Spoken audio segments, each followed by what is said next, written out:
If I could go back to day one of my health journey, these are the 5 things I wish I knew before starting it.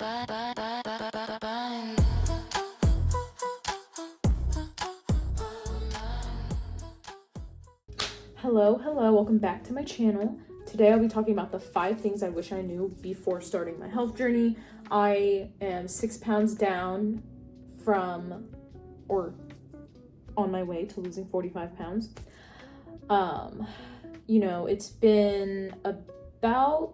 It's been a little over a month. I've lost 6 pounds in a month. I'm averaging 1 pound a week where I'm at right now. And my starting weight was at 181.2. I am currently 172 sorry, that is so wrong. I'm currently 175.2. And my goal weight is to be at anywhere from 145 to 130. So that was my sweet spot about 5 years ago. I gained significant amount of weight. A lot of life changes happened, and that's perfectly fine.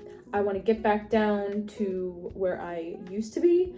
I want to mentally prepare myself and prepare my body for the future, for what the future holds. In the future, my husband and we want to have children. I want to be able and, I want to have a vessel that is ready to house a child.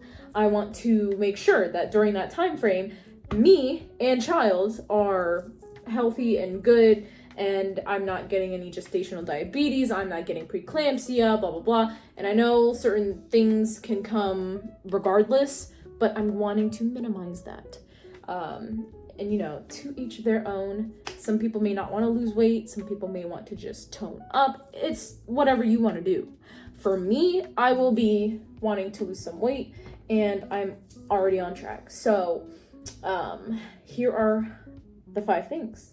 So the first thing that I wish I knew before starting my healthcare journey was eat to fuel your body instead of punishing your body. Little did I know that when I would try to go on weight loss journeys or try to lose a couple pounds here or there, I would always restrict. Like anything that I thought was a good idea to, hey, I want to lose 15 pounds here, I want to lose 10 pounds, well, I'm going to lose 30 pounds. And then I would revert back into that cycle of eating again, like eating in a not so healthy way. I always would restrict. I would eat too little calories. I'd push myself in workouts. Like I'd feel depleted. It was not like my body was not responding well. Like I'd lose maybe 5 pounds, but then I would gain it back the next month. So I was not eating to fuel that weight loss. I was simply punishing my body, and my body was hanging on to the stored fat as, oh my God, we're going into overdrive. I need to protect every inch of fat on here. So that's what I was dealing with until I spoke with my dietitian.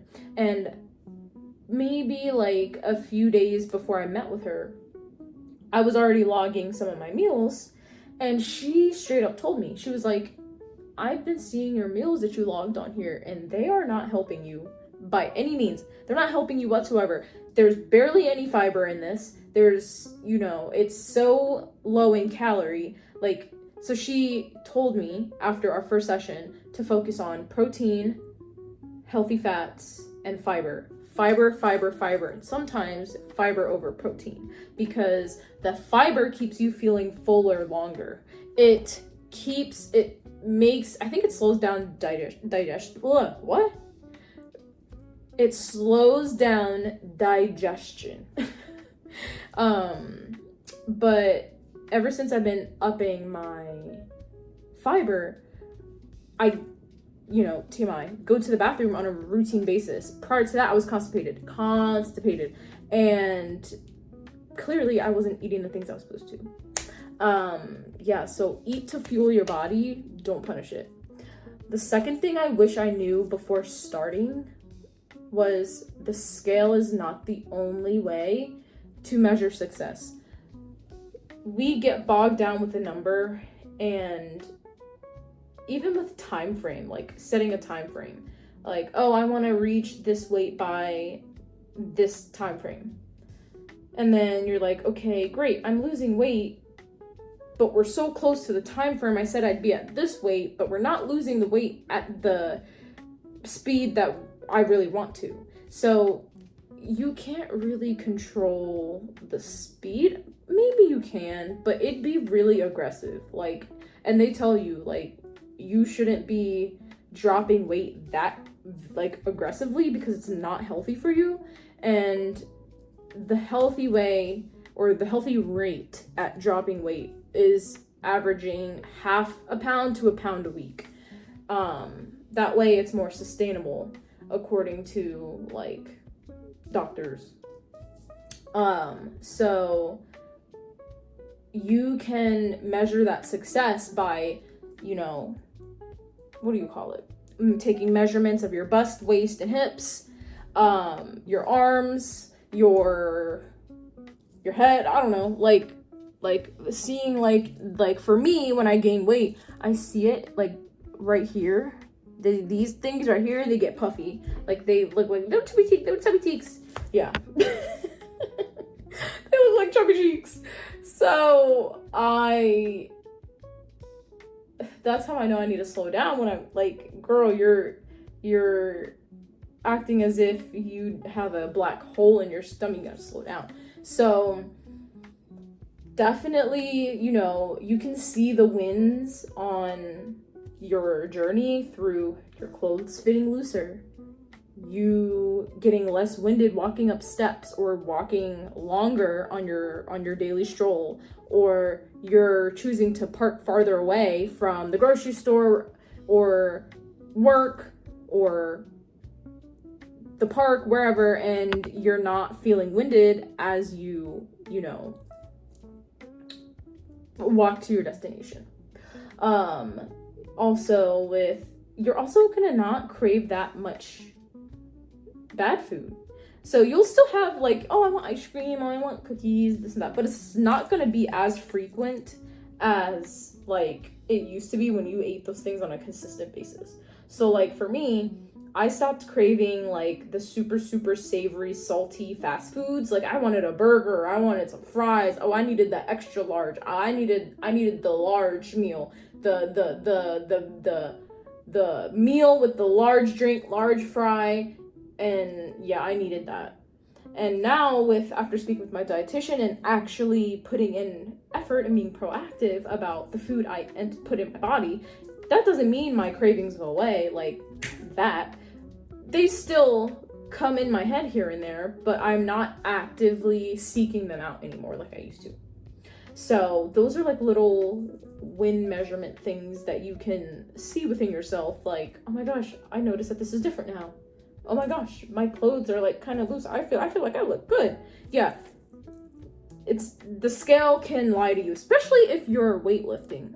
Because if you're weightlifting, your body fat percentage can shrink, but your muscle mass is gaining. So therefore it's like balancing the scale. Like, you're losing the fat percentage, but you're adding in that muscle mass. So it's staying kind of the same, or even going up. So the third thing, healthy does not need to be expensive or complicated. So there are healthy, non-expensive options in the store. You can get non-name brand things. You can work out with YouTube videos on your phone for free. You can go for a walk, that's free.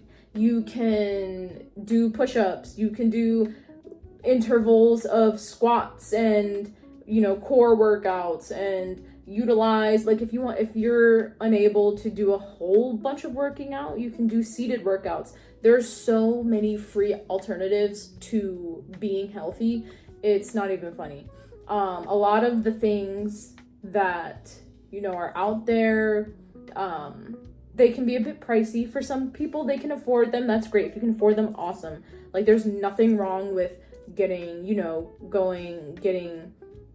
like, I know some people order food on Factor or what's the other one? HelloFresh, the healthy food. By all means, if you can afford that, go ahead and do it. There's nothing wrong with that. If you can afford paying hundreds of dollars to like a fancy gym or Pilates, by all means, go pay that, go do that. That is 100% your prerogative. Not everyone can afford that, and you don't have to have a lot of money to put yourself first and to be healthy. Like, if that was the case, everyone, like 99.999% of people would not be healthy. Like, they would choose to not.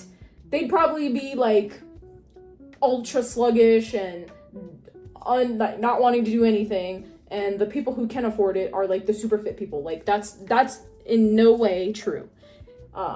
So yeah, it doesn't have to be complicated, doesn't have to be expensive. Complicated part, when I mean not complicated, you can literally do marching in place for 5 minutes. If 5 minutes seems too long, 2 minutes. March in place for 2 minutes. Rest for 30 seconds. March in place another 2 minutes. Rest for 30 seconds. So it's brainstorm. Just brainstorm, you know? So, fourth thing, you do not have to be perfect. No one on the planet is perfect. We as human beings make mistakes 24/7. It doesn't matter our ego, it doesn't matter the pride, we all make mistakes. So, when it comes to your health journey, you're gonna mess up. You're gonna slip up. And you have to mentally prepare yourself to understand that. You have to mentally prepare yourself to be like, okay, there's going to be days where it's going to be rainy and I don't want to go outside. I don't want to go to the gym. Okay, great. What are the alternatives to that? Okay, put on a 5-minute workout, a HIIT workout. Put on a 5-minute stretching workout. Put on a 10-minute marching in place, walking workout. Give me 10,000 steps. Like, there's alternatives to help you reach your goals. Even if it's inch by inch, you're taking it moment by moment, step by step, second by second. You can hit your goals as long as you show up for yourself. It doesn't matter how small it is. It just has to be something.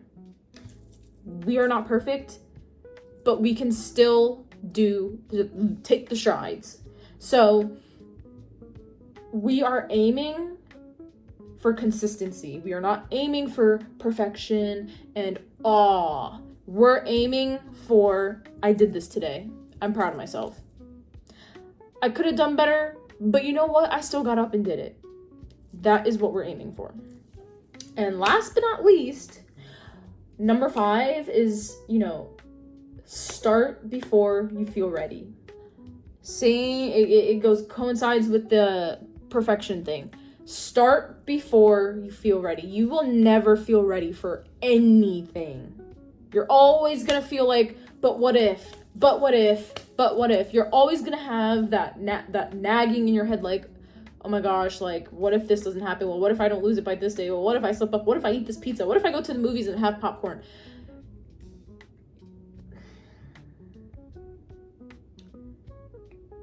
You are never going to truly be ready.